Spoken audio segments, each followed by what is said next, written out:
মিলাদ কি? অনেকের মতে পড়া যায়, আবার অনেকের মতে মিলাদ পড়া যায় না। অনুগ্রহ করে সঠিক ব্যাখ্যা জানাবেন। মিলাদটা রাসূলের যুগে ছিল না। মিলাদ মানে জন্ম, মৌলুদ থেকে মিলাদ। তখন এই মিলাদটা রাসূল করিম সাল্লাল্লাহু আলাইহি ওয়াসাল্লামের জন্ম বৃত্তান্ত। এই জন্ম বৃত্তান্তের যে সিস্টেম আমাদের দেশে উপমহাদেশে চালু হয়েছে, কতগুলো লোক এক জায়গায় বসে তারপরে সব দাঁড়াইয়া এনাবি সালাম আলাইকা কোরআন সুরে সমস্বরে একযোগে পড়ল, এইটা রাসূলের যুগে ছিল না। এটা সাহাবায়ে কেরামের যুগে ছিল না, এটা তাবিঈনদের যুগে ছিল না, এটা তাবিঈনদের যুগে ছিল না। এখন আপনারা মনে করেন যে কোন জিনিসে খুব সওয়াব আছে এমন কোন জিনিসকে রাসূলুল্লাহ আমাদেরকে জানান নাই, সাহাবায়ে কেরাম আমাদের জানান নাই। আপনারা কি এই ধরনের বিশ্বাস করবেন? এরকম বিশ্বাস করবেন? যাতে সওয়াব আছে রাসূলুল্লাহ সব আমাদের জানাইছেন, সাহাবায়ে কেরাম আমাদের সব জানাইছেন। তো মিলাদে যদি সওয়াব থাকবে তো রাসূলুল্লাহ বললেন না কেন? সাহাবীদের চাইতে আমরা কি বেশি রাসূলুল্লাহকে ভালোবাসতে পারবো? জবাব দেন, পারবো? তো যদি এইটা রাসূলুল্লাহর ভালোবাসার কারণে হয়, তাহলে সাহাবীরা কেন মিলাদ পড়েন নাই? তারা কেন ইয়া নবী সালাম আলাইকা, ইয়া রাসূল সালাম আলাইকা একযোগে দাঁড়ায় পড়ে নাই? এই কথাগুলি বোঝেন আপনারা? রাসূলের যুগে নাই, সাহাবীদের যুগে নাই, তাবিঈনদের যুগে নাই, তাবিঈনদের যুগে নাই। রাসূলুল্লাহর ইন্তেকালের 600 বছর পর মিলাদ আবিষ্কার হয়েছে। এইরকম একটা সুস্পষ্ট বিদআত মুসলমানদের পালন করা উচিত নয়। কারণ আজকাল বিশেষ করে উপমহাদেশে ইন্ডিয়া, বাংলাদেশ, পাকিস্তান আর বেশ কিছু আরব মুসলিম দেশগুলিতে নবী করিম সাল্লাল্লাহু আলাইহি সাল্লামের মিলাদ অর্থাৎ জন্মবার্ষিকী, মিলাদ মানে জন্মবার্ষিকী পালন হতে যাচ্ছে আর প্রতি বছর হচ্ছে।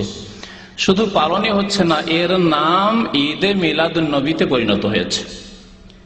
এই যে জন্মবার্ষিকী নবী করিম সাল্লাল্লাহু আলাইহি সাল্লামের ঈদে মিলাদুন নবীতে পরিণত হয়েছে, অর্থাৎ একটি ঈদ উৎসবে পরিণত হয়েছে।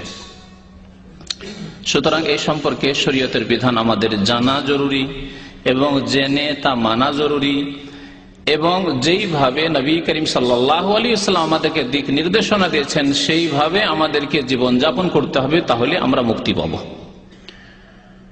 আল্লাহ পাক রব্বুল আলামিন সূরা হাশরের আয়াত নম্বর 7 ইরশাদ করেছেন, ওমা আতাকুমুর রাসূল ফাখুযুহু, যা তোমাদেরকে রাসূলুল্লাহ সাল্লাল্লাহু আলাইহি ওয়াসাল্লাম দিয়েছেন তা তোমরা গ্রহণ করো। ওমা নাহাকুম আনহু, আর যা হতে রাসূলুল্লাহ সাল্লাল্লাহু আলাইহি ওয়াসাল্লাম নিষেধ করেছেন, যা করতে বলেননি বা করতে নিষেধ করেছেন, ফান্তাহু, তা থেকে তোমরা বিরত থাকো। এ হচ্ছে আল্লাহ পাক রব্বুল আলামিনের মূল্যবান কথা কোরআনুল কারীমের, যেটি আমাদের দিক নির্দেশনা যে আমরা করব কি, দ্বীন বলে, ইসলাম বলে, নেকির আশায়, আল্লাহ সন্তুষ্টির আশায়, নবী করিম সাল্লাল্লাহু আলাইহি সাল্লামের পথে চলার আশায় যা রাসূলুল্লাহ সাল্লাল্লাহু আলাইহি সাল্লাম দিয়েছেন তা আমরা নেব, করব, আর যা দেননি তা আমরা করব না। ইমাম ইবনে কাসির রাহমাতুল্লাহ আলাইহি এই আয়াতের তাফসীরে এইভাবে বলেছেন যে নবী করিম সাল্লাল্লাহু আলাইহি ওয়াসাল্লাম ইবাদতের ক্ষেত্রে, আল্লাহ পাক রব্বুল আলামিনের সন্তুষ্টির ক্ষেত্রে যা কিছু আমাদেরকে করণীয় দিয়েছেন, করার আদেশ দিয়েছেন, অথবা নবী করিম সাল্লাল্লাহু আলাইহি ওয়াসাল্লাম নিজে করেছেন তা আমরা করব, আমাদেরকে করতে হবে। আর যা নবী করিম সাল্লাল্লাহু আলাইহি ওয়াসাল্লাম করেননি অথবা উম্মতকে করতে বলেননি তা আমরা করব না। এই যে মিলাদ বা জন্মবার্ষিকী, প্রথম কথা মিলাদ শব্দটি ওয়ালাদা থেকে, মিলাদ শব্দ হচ্ছে ওয়ালাদা থেকে। ওয়ালাদ আমরা কাকে বলি? সন্তানকে। আর ওয়ালাদাকে যদি ক্রিয়া নেন, ফেল যেটাকে বলা হয় ক্রিয়া, তাহলে ওয়ালাদা মানে কারো জন্ম হওয়া।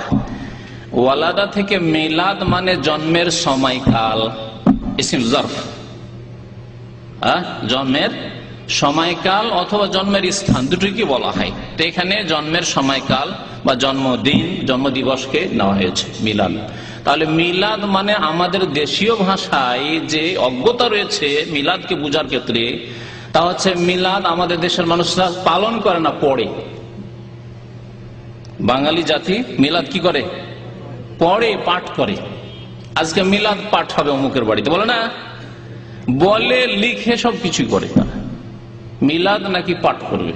মিলাদ পাঠ করার বস্তু, পাঠ করার জিনিস না পালন করার জিনিস? যদি পালন করে, জন্মবার্ষিকী পড়া হয়? আপনার জন্মবার্ষিকী পড়ার জিনিস, পালন করলে পালন করার জিনিস যদি পালন করেন তাহলে। কিন্তু পালন করবেন, তাতে নেকি পাবেন না গুনাহ হবে, তাতে মুক্তি পাবেন না জাহান্নামে যাবেন, এটা জানতে হবে আল্লাহ এবং তার রাসূল থেকে। একটি গুরুত্বপূর্ণ কথা মনে রাখবেন, ভুলবেন না, কারণ আমরা মিলাদি দেশের মানুষ, সুতরাং ওইসব বিদাতি মানুষকে বোঝাতে হবে যারা বিভ্রান্তির শিকার হয়ে রয়েছে বা যাদেরকে বিভ্রান্ত করা হয়েছে। আল্লাহ পাক রব্বুল আলামিনের কোরআনে কারিমে কতটি সূরা রয়েছে মনে আছে? 114টি সূরা রয়েছে, অসংখ্য আয়াত, নবী করিম সাল্লাল্লাহু আলাইহি ওয়াসাল্লাম অসংখ্য হাদিস রয়েছে। কোন একটি আয়াতে প্রিয় নবী মুহাম্মদ সাল্লাল্লাহু আলাইহি ওয়াসাল্লামের জন্মের কথা উল্লেখিত হয়েছে? আল্লাহর নবীর জন্মের কথা ওয়ালাদা দিয়ে, এই শব্দ দিয়ে, যে রাসূলুল্লাহ সাল্লাল্লাহু আলাইহি ওয়াসাল্লামের জন্ম হয়েছে, তোমাদের উপর আল্লাহর এটি বড় ইহসান, অনুগ্রহ, আল্লাহ পাক রব্বুল আলামিনের এটি বড় নিয়ামত, এইভাবে। তাই মুসলিম জাতি যদি কোরআনকে চর্চা করতে শিখত, কোরআনকে যদি স্টাডি করা শিখত, কোরআনকে যদি অধ্যয়ন করা শিখত, কোরআনের শব্দগুলি ভালো করে পড়তো এবং সেগুলির সামান্য অর্থ বোঝার চেষ্টা করত, তাহলে বিভ্রান্তির শিকার হতো না, তাদেরকে কেউ বিভ্রান্ত করতে পারত না। পরে ইন্নাল্লাহা ওয়া মালায়েকাতাহু ইউসাল্লুনা আলান নবী, আল্লাহ পাক নবীর উপর রহমত নাযিল করেন আর ফেরেশতাগণ রহমতের দোয়া করতে থাকেন। ইয়া আইয়ুহাল্লাযীনা আমানু, সুতরাং হে মুমিনগণ, সাল্লু আলাইহি ওয়া সাল্লিমু তাসলিমা, প্রিয় নবী মুহাম্মদ সাল্লাল্লাহু আলাইহি ওয়াসাল্লামের উপর, তোমাদের নবীর উপর কি করো? সালাত এবং সালাম পেশ করো, যেভাবে আল্লাহ এবং তার রাসূল পেশ করতে বলেছেন। এই আয়াত পাঠ করা হয় মিলাদের অনুষ্ঠানে। আর দেখো কোরআনে মিলাদের কথা রয়েছে। গত কয়েক বছর ধরে মাঝে মাঝে যখন এই সময়গুলি আসে, তখন আমাদের অনেক ভাইরা যারা ওইসব যেগুলি ধর্মের নামে বিদাতি টিভি রয়েছে বাংলাদেশে, সেগুলির কথা বলে আমাকে বলে যে তারা পেশ করলে কোরআনে কারিমে আছে মিলাদের কথা। যে কোথায় কোরআনে কারিমে আছে? বলছে ইন্নাল্লাহা ওয়া মালায়েকাতুহু ইউসাল্লুনা আলান নবী, চ্যানেল আই বলছে, দেখো মিলাদের কথা আছে। আপনাকে তরজমা করে শোনালাম, যদি আপনি কানা না হতেন তাহলে আপনাকে কোড়ে ঘর দেখে হাইকোর্ট বলতে পারতেন না ওই বিদাতিরা। ইন্নাল্লাহ, নিশ্চয় আল্লাহ পাক রব্বুল আলামিন, ওয়া মালায়েকাতুহু, এবং তার ফেরেশতাগণ, ইউসাল্লুনা আলান নবী, আল্লাহর রহমতের মালিক, সুতরাং রহমত নাযিল করেন। আর ফেরেশতারা যেহেতু রহমতের মালিক নন, ফেরেশতারা রহমতের দুয়ার মালিক, দোয়া করতে পারেন, তাই তারা রহমতের আল্লাহ নবীর জন্য দোয়া করেন আল্লাহর কাছে যে আল্লাহ মুহাম্মদ সাল্লাল্লাহু আলাইহি সাল্লামের রহমত বর্ষণ করো। তাহলে এলো কোথায়? মিলাদের কথা আছে কোথাও? ইউসাল্লুনা শব্দ আছে, রহমত নাযিল করা। ইয়া আইয়ুহাল্লাযীনা আমানু, হে ঈমানদারগণ, হে মুমিনগণ, সাল্লু আলাইহি, সুতরাং তোমরাও দরুদ সালাত পেশ করো। আল্লাহ তুমি নবীর উপর রহমত বর্ষণ করো। আল্লাহুম্মা সাল্লি আলা মুহাম্মাদ, নবী সাল্লাল্লাহু আলাইহি ওয়াসাল্লাম শিখিয়েছে, ওয়া আলা আলি মুহাম্মাদ, তার বংশধরের উপর, ওয়াসাল্লিমু, এবং সালাম পেশ করো। এর প্রতি আমল করছি আমরা কোথায়? সবগুলি নামাজের মধ্যে কিন্তু আত্তাহিয়াত পড়ছেন। আর কি বলছেন? আসসালামু আলাইকা আইয়ুহান নবী, হে নবী মুহাম্মদ সাল্লাল্লাহু আলাইহি ওয়াসাল্লাম, আপনার উপর যেন কি হোক? শান্তির ধারা বর্ষিত হোক, সালাম বর্ষিত হোক আল্লাহর পক্ষ থেকে। আপনার জন্য আমরা শান্তি কামনা করি। ওয়া রাহমাতুল্লাহ, আল্লাহর পক্ষ থেকে রহমত বর্ষিত হোক। ওয়া বারাকাতুহু, আল্লাহর পক্ষ থেকে বরকত বর্ষিত হোক আপনার উপর। সাল্লু আলাইহি ওয়া সাল্লিমু তাসলিমা আছে কোথাও মিলাদের কথা নবী করিম সাল্লাল্লাহু আলাইহি ওয়াসাল্লামের? কিন্তু মূর্খ সমাজকে কিভাবে গোমরাহ করা হচ্ছে, আর কিভাবে নিজেরাও গোমরাহ হচ্ছে, আর অন্য অসংখ্য মানুষকে, জনসাধারণকে গোমরাহের দিকে ঠেলে দিচ্ছে, যার পরিণাম হচ্ছে জাহান্নাম। वो नबी सल्लल्लाहु अलैहि वसल्लम से मोहब्बत नहीं करते, और जो नहीं मनाते उनका ये कहना है और मेरा भी ये कहना है कि जो अल्लाह से मोहब्बत नहीं करता वो मिलाद मनाता है, जो अल्लाह और रसूल से मोहब्बत करता है वो मिलाद नहीं मनाता। क्यों? कुरान में अल्लाह ने सूरह माइदा की आयत नंबर 3 में कहा, अल यौमा अकमलतु लकुम दीनकुम व अतममतु अलैकुम नेमती व रदीतु लकुमुल इस्लाम दीना। आज के दिन हमने दीन को मुकम्मल कर दिया है, हमारी जो जो नेमतें वो तुम पर पूरी कर दी है, और इस्लाम से हम राजी हुए हैं। कादियानी को हमने काफिर क्यों कहा जानते हैं? क्योंकि उसने कहा मोहम्मद सल्लल्लाहु अलैहि वसल्लम आखिरी नबी نہیں ہے. اللہ نے سورہ احزاب سورہ نمبر 30 کی آیت نمبر 40 میں کہا ما کان محمد ابا احد من رجالکم ولکن رسول اللہ وخاتم النبیین. محمد صلی اللہ علیہ وسلم تم میں سے کسی مرد کے باپ نہیں ہے, وہ اللہ کے رسول ہیں اور آخری نبی ہیں. ہم نے کہا جو اس کو نہیں مانے گا وہ کیا ہے؟ وہ کافر ہے. جو میرے نبی کو مان لے نبی لیکن تعلیمات کے اوپر وہ عمل نہ کرے بلکہ نئے تعلیمات اسلام میں لا کر کہے, یہ بھی کر سکتے ہیں. میری نظر میں اس نے عملی طور پر نبی کا انکار کیا. دلیل میں 4 ٹی وی واچ کر رہا تھا جس نے میلاد النبی کا جو اس پہ بتا رہے تھے لائیو, اس میں ایک بڑے پرانے خطیب مدرسے کے ایک بہت معتبر عالم دین تقریر میں دلیل دے رہے ہیں میلاد کی. میں تعجب کیا. دلیل کیا دے رہے ہیں؟ جو لوگ نہیں کہتے میلاد منانا چاہیے انہیں جان لینا چاہیے کہ نبی صلی اللہ علیہ وسلم کے نبوت ملنے کے پہلے عرب عقیقہ مناتے تھے. عقیقے کی دعوت ہوتی نا بچہ پیدا ہونے کے 7 دن کے بعد, تو نبی صلی اللہ علیہ وسلم کا بھی عقیقہ ان کے دادا نے کیا. لیکن نبی صلی اللہ علیہ وسلم جب نبوت ان کو مل گئی 40 سال میں, تو نبی صلی اللہ علیہ وسلم نے نبوت کے بعد بھی عقیقہ کیا. یہ اس بات کی دلیل ہے کہ نبی نے اپنی پیدائش کی خوشی منائی, ہمیں میلاد منانا چاہیے. ارے کیا دلیل لائے بھائی؟ ارے میرے عقل مند دوست, اگر نبی مان لو نبوت کے بعد عقیقہ بھی کیے تو ایک ہی سال کیے ہوں گے نا, ہر سال عقیقہ کرے. ابو طالب انگلی سے اشارہ کرے لونڈی کو آزاد ہو جا کہنے کا, تو خوشی منائے نہیں منائے؟ یہ لوگ ابو طالب ابو لہب سے بدتر ہے. ابو لہب انگلی سے اشارہ کرے ان سے بھی بدتر ہے. ارے پاگل, انہوں انگلی سے اشارہ کرے لونڈی کو آزاد کرنے کا. نبی صلی اللہ علیہ وسلم نبوت کے بعد کبھی منائے؟ ابو بکر عمر عثمان علی رضی اللہ تعالیٰ عنہ مجمعین کبھی منائے؟ خوش ہونا الگ چیز ہے, منانا الگ چیز ہے. نہیں سمجھ رہے؟ خوش ہونے کا مطلب کیا ہے؟ کوئی بھی اچھی چیز پر میں خوش ہوتا ہوں. منانے کا مطلب کیا ہے؟ باضابطہ ایک طریقہ کار ہے. عید اعوذ باللہ من الشیطان الرجیم. اللہ کے نبی کی حدیث ہے اسلام میں صرف عیدین ہے. عیدین مانے 2 عید, عید الفطر عید الاضحیٰ. نبی کہہ رہے ہیں 2 عید ہے, ہم تیسری عید لے کے آ گئے. عید بول رہے. پھر نظامیہ نے فتویٰ دیا نوجوانوں کو چاہیے کہ تم لوگ شور شرابہ نہ کریں, گاڑیوں پر گانے بجانے نہ کریں. بڑا فتویٰ, اس کا اثر کیا ہوا؟ ارے میں کہتا ہوں یہ فتوے کی ضرورت کیوں پڑی؟ آپ لوگ اتنے معتبر مدرسہ ہے, میں اگر آپ کا یہ مدرسہ فتویٰ نہیں دیتا کوئی اور دیتا تو اس پر ایک مثال دیتا کہ یہ مثال ایسی ہے, چوری کرو مگر دوسروں کو بغیر اٹھائے کے کرو, تکلیف نہیں ہونا اٹھو.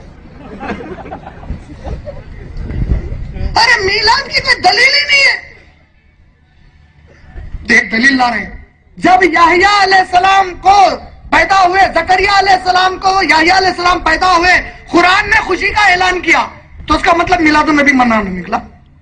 بولے تو قرآن کی یہ آیت نبی صلی اللہ علیہ وسلم صحابہ اتنا نہیں سمجھے جتنا ہے کم وقت نے سمجھے. اچھا قیامت کا دن واقع ہو گیا, سمجھو قیامت قائم ہو گئی. اب اللہ تعالیٰ بولے اچھا چلو کون کون ہے میلاد منائے؟ سو ہم پورے منائے, ہم پورے اللہ منائے.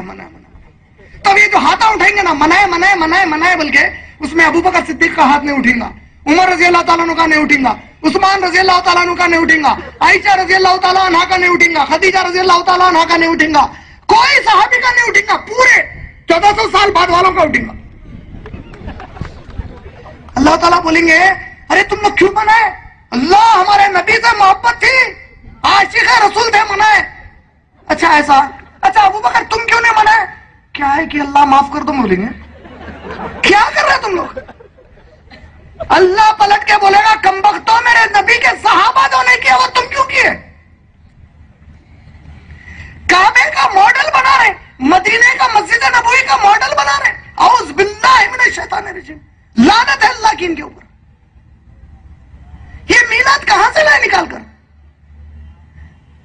خوشی, ارے اللہ کی قسم ہے کوئی مسلمان ایمان والا ہو ہی نہیں سکتا جو میرے نبی کی آمد پر خوش نہ ہو. ہم تو بہت خوش ہیں, بے حد خوش ہے کہ ہمیں نبی ملے, وہ بھی اتنے پیارے نبی ملے, لیکن ہم اس سے زیادہ خوش ہیں ماشاءاللہ کہ ہمیں اللہ نے توفیق دی. وہ خوشی ہم نہیں منائیں گے جس خوشی کو میرے نبی اور صحابہ نے نہیں منایا. করলো যেটা এই দিনের মধ্যে নেই সেটা রাদ্দুন, সেটা প্রত্যাখ্যাত হবে। এবং ওয়াইয়াকুম মুহদাসাতিল উমুর, নব উদ্ভাবিত যে কোনো, বিশেষ করে ইবাদত গুলো, এগুলো থেকে নিজেদেরকে রক্ষা করবে। কেননা নব উদ্ভাবিত যে কোনো ইবাদতই হলো বেদাত, ওয়াকুল্লু বেদাতিন দালালা, প্রত্যেক বেদাতই হলো বিভ্রান্তি। নাসাইর বর্ণনা রয়েছে ওয়াকুল্লু দালালাতিন ফিন্নার, প্রত্যেক গুমরাহ মানে বিভ্রান্তিকর বিষয় জাহান্নামে যাবে, জাহান্নামে নিয়ে যাবে। মিলাদ এই বিষয়টি আসলে দুরুদের বা সালাত ও তাসলিমের বিকল্প হিসেবে এটা খ্রিস্টানদের থেকে মুসলিম সমাজে ঢুকেছে 604 হিজরির দিকে ইরাক হয়ে। তো মিলাদ আমরা জানি মিলাদি সন খ্রিস্টাব্দ, ঈসা আলাইহিস সালামের জন্মদিনকে খ্রিস্টাব্দের সূচনা হিসেবে খ্রিস্টানরা ব্যবহার করে, এটা হলো মিলাদ। এই জন্য তাদের এই সনকে বলা হয় মিলাদি সন। আমাদের তো মুসলিম উম্মাহ কিন্তু জন্মকেন্দ্রিক কোনো কিছু পালন করে না, তাদের সনটা হলো হিজরি সন, হিজরা। আমাদের যে চেতনা প্রেরণা এটা হবে হিজরত কেন্দ্রিক, মিলাদ কেন্দ্রিক নয়। অতএব ইসলামের সাথে মিলাদ কেন্দ্রিক এই যে আনুষ্ঠানিক যে ইবাদতটা করা হয় এটার কোনো সম্পর্ক নেই, এটা বহিরাগত। এবং এটি রাসূলুল্লাহ সাল্লাল্লাহু আলাইহি ওয়াসাল্লাম করেননি, খোলাফায়ে রাশিদিন করেননি, সাহাবীদের কেউই করেননি, আইমা মুজতাহিদিনদের কেউই করেননি। আজ পর্যন্ত কোরআন ও সুন্নাহকে যারা ফলো করেন, সহিভাবে চলতেছেন, এদের কেউই কিন্তু ইমাম আবু হানিফা করেননি, আবু ইউসুফ করেননি, ইমাম বুখারী করেননি, যাদেরকে আমরা মানি ফলো করি। মিলাদের ইতিহাসটা আসলে শুরু হয়েছে যতদূর জানা যায় যে 500 বছর হবে, হয়তো 400 থেকে 600 শতকের মধ্যে। তাহলে এটা শরিয়া সমর্থন করছে। যারা আমাদের দিনের মধ্যে নতুন কিছু চালু করলো যেটা দিনের অংশ নয় সেটা প্রত্যাখ্যাত হবে। মান আমিলা আমালান লাইসা আলাইহি আমরুনা ফাহুয়া রাদ, যে ব্যক্তি আমাদের এমন কোন আমল করলো যে আমলের উপরে আমার আমলের দ্বারা অথেন্টিকেট করা হয়নি, সমর্থন জানানো হয়নি, সেটা প্রত্যাখ্যাত হবে। অন্য হাদিসে এসেছে যে ফাহুয়া মারদুদুন আলাইহি, তার উপরে প্রত্যাখ্যাত হবে। এরপরে তার কুল্লু বিদআতিন দালালা ওয়া কুল্লু দালালাতিন ফিন্নার, প্রতিটি বেদাত হলো গোমরাহী, প্রত্যেকটা গোমরাহীর পরিণতি হলো জাহান্নাম। এখন এই যে মিলাদটা এটাতে ইবাদত হিসাবে করা হয়, তো ইবাদত হিসাবে করা হলে এটা তৌকিফ হতে হবে, শরীয়ত কর্তৃক সমর্থন থাকতে হবে। তো নবী সাল্লাল্লাহু আলাইহি ওয়াসাল্লাম নিজে পড়েননি, সাহাবায়ে কেরাম পড়েননি, খোলাফায়ে রাশিদুন পড়েননি, তাবেঈনরা পড়েননি, তাবেঈনরা পড়েননি, মুহাদ্দিসিনরা পড়েন। তো তারা যখন এগুলি করেন নাই, পরবর্তী পর্যায়ে এটা আবিষ্কার করা হয়েছে নতুন কিছু। এরকম আবিষ্কারের ফলে উল্টা নবী সাল্লাল্লাহু আলাইহি ওয়াসাল্লামের উপরে একটা অপবাদ এসে যায় যে যদি এটা শরীয়তের মধ্যে থেকেই থাকে তো নবী কেন করলেন না? কাজে নবী বাদ দিয়েছেন, গোপন করে দিয়েছেন। অথচ ওর চাইতে বড় জালিম আর কে? যে ব্যক্তি ওমান আযলামু মিম্মান কাতামা শাহাদাতা ইনদাহু মিনাল্লাহ, তার চাইতে বড় জালিম কে? যার কাছে আল্লাহর পক্ষ থেকে কোনো কথা জানা থাকে, কোনো হুকুম জানা থাকে, আর সেটা সে গোপন করে দেয়, তার চাইতে বড় জালিম আর কেউ নেই। তো নবী সাল্লাল্লাহু আলাইহি ওয়াসাল্লাম যেটা করেন নাই তার মানে তিনি গোপন করেছেন, সাহাবায়ে কেরামকে বলেন নাই তার মানে তিনি গোপন করেছেন, তাহলে তো তিনি জালিম হয়ে যাবেন, নাউযুবিল্লাহ মিন যালিক। অতএব নবী সাল্লাল্লাহু আলাইহি ওয়াসাল্লাম শরীয়তের যা কিছু সব তিনি ব্যাখ্যা করেছেন, নিজে করে দেখিয়ে দিয়েছেন। মিলাদ শরীফের কোন দলিল কোরআন ও সুন্নাহর দ্বারা সমর্থিত নয়। অতএব এটা বিদআত আর এটা পরিত্যাজ্য। আল্লাহু আ'লাম বিস-সাওয়াব।